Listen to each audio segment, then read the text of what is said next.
తీన్మారు మల్లె తీన్మారు మల్లేష ఇప్పుడు సోషల్ మీడియాలో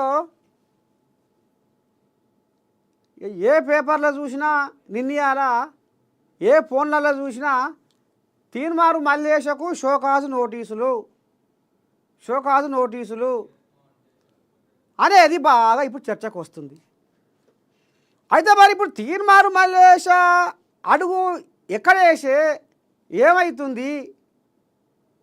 మరి 10 ఏళ్ల కాలంలో ఈ బీసీ నినాదాన్ని తీన్మారు మల్లేష ఎందుకు ఎత్తుకోలేదు? ఇప్పుడే ఎందుకు ఎత్తుకోవాల్సి వచ్చింది? ఆయన ఇంటి దేవుని విడిచిపెట్టి బొల్లెపల్లి దేవునికి బోరం పెట్టినట్టు ఇవాళ ఆయనని పట్టభద్రులు ఎన్నుకున్నారు, పెద్దల సభకు పంపించారు, ఎమ్మెల్సీగా గెలిపించుకోరు పట్టభద్రులు. మరి పట్టభద్రుల గోసలు ఇచ్చిపెట్టి, పట్టభద్రుల బాధలు ఇచ్చిపెట్టి, నిరుద్యోగుల కష్టాలు ఇచ్చిపెట్టి బీసీ రాగం ఎందుకు ఎత్తుకుండు తీన్మారు మల్లేష అనేది కొంతమంది మేధావుల ప్రశ్న. అయితే ఇప్పుడు గ్రూప్ 1 అభ్యర్థులు కానీ, గ్రూప్ 2 అభ్యర్థులు కానీ, గ్రూప్ 3 అభ్యర్థులు కానీ, గ్రూప్ 4 అభ్యర్థులు కానీ అది జీవో 29తోని ఎంత ఇబ్బంది పడ్డారో, రోడ్ల మీదకి వచ్చి ఎంత ఆగమాగం జగన్నాథం చేసిర్రో, ఆఖరికొస్తల కల్లా ఇది కోర్టు దాకా పోయింది ఈ నిరుద్యోగుల సమస్య. వాళ్లకు కనీసం కోర్టులో లాయర్కు పైకం కట్టి వాదించుకుంటందుకు కూడా కాసులు కుచ్చరాలు లేకపోతే వెనక ముందు ఆడిర్రు. నిరుద్యోగులు బజార్లో పడి మా బతుకులు ఆగమవుతున్నాయని మొరో మొత్తుకుంటే తీన్మారు మల్లేష ఏడవన్నాడు, ఎందుకు రాలేదు? ఇవాళ గెలిపించుకున్న నిరుద్యోగులు పట్టభద్రులం కాదని, గెలిపించిన పట్టభద్రుల నిరుద్యోగులు కాదని ఈ బీసీ రాగం ఎందుకు ఎత్తుకుండు అంటే ఈయన్ని తిడితే ఒక కులాన్ని టార్గెట్ చేసి ఇస్సల మసల అడ్డగోలిగా కూస్తే నాకు పేరు వస్తుంది అనేది ఈయన ముచ్చటన అనేది కొంతమంది ఆపోచన. ఇక మరి నువ్వు సరే అది పక్కకు పెట్టినవు, మరి బీసీ సంఘాలను కూడగొట్టి ఇప్పుడు ఓసీ ముఖ్యమంత్రిగా ఉన్నాడు, రాబోయే రోజుల్లో బీసీనే ముఖ్యమంత్రి అనేది నీకు గుండెలో బాగా బలంగా నాటుకున్నది. మరి ఈ బీసీల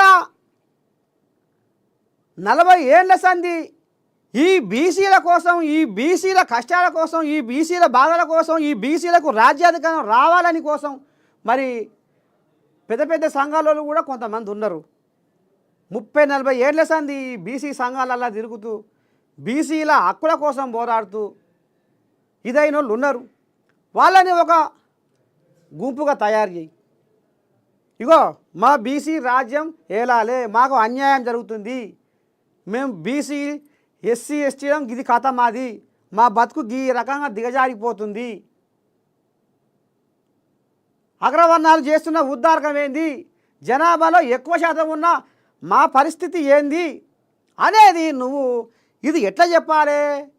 ఇక వరంగల్లో బీసీ యుద్ధ పేరు పెట్టి నీ దండం పెడితే ఇక అలా అనరా అని మాటలు, చెప్పరా అని కూతలు, చెప్పుకోలేని మాటలు ఈ రకంగా చేస్తే ఇప్పుడు అగ్రవర్ణాలు సరే రెడ్డోళ్ళనే తీసుకుందాం, రెడ్డోళ్ళని ఏడికి పడితే ఆడికే ఇస్తర మసల కూతలు కూసినవు.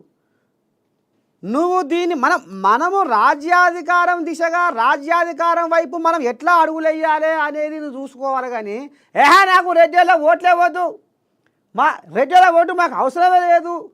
మరి 20 ఏళ్ళు ఉద్యోగం చేసిన కేసీరావయ్య ఎన్నడన్నా మీ ఆంధ్రలో ఓటు మాకు అవసరమే లేదని అన్నడా? పట్నం హైదరాబాదులో లక్షల మంది ఆంధ్రోళ్ళు ఉన్నారు, ఉద్యమం చేసిండు. మీరు వలస వచ్చి మా తెలంగాణను ఏలుతుర్రు, మా రాష్ట్రాన్ని మేమే పరిపాలించుకుంటాం అనేది బాగా బలంగా నాటకపోయి ఇది ఊరూర బాగా పొక్కించి ప్రచారం చేసి ఎల్చిపారుతట్టు చేసి మరి ఆయనే తెలంగాణను ఇవాళ అంతా మూకుమ్మడి చేసి జనాలను తెలంగాణ గద్దె మీద కూర్చుండు. మరి ఆయన ఆంధ్రలో ఓట్లు నాకు వద్దని అనలేగా. మరి ఇప్పుడు రెడ్డిల ఓట్లు మాకు వద్దు అంటివి, వాళ్ళని పుసా ఏడికి పడితే ఆడికే అంటివి. ఇప్పుడు ఊర్లను తీసుకుందాం. ఊర్ల పొంట జనాలు ఇవాళ నీకు ఛాయ్ తాగుతందుకు పైసలు లేవు, ఆ ఛాయ్ తాగే పైసలు ఒక్కనాడు తాగలేదు అనుకోర్రి, ఛాయ్ తాగే పైసలు నా అకౌంట్లో లేయిర్రి అన్న, నువ్వు బీసీ బిడ్డవే. ఇవాళ గాడి మోటార్లల్లో రింగా రింగా రింగా రింగా తిరుగుతున్నావు. సరే తిరుగు, బాగుపడాలి. ఆ ముచ్చట ఏందో మరి. ఇప్పుడు నీ లెక్క అందరైతే బీసీ బిడ్డలు అయితే ధనికంగా లేరుగా, పశ్చే పలుకుబడి పతారం మీద లేరుగా.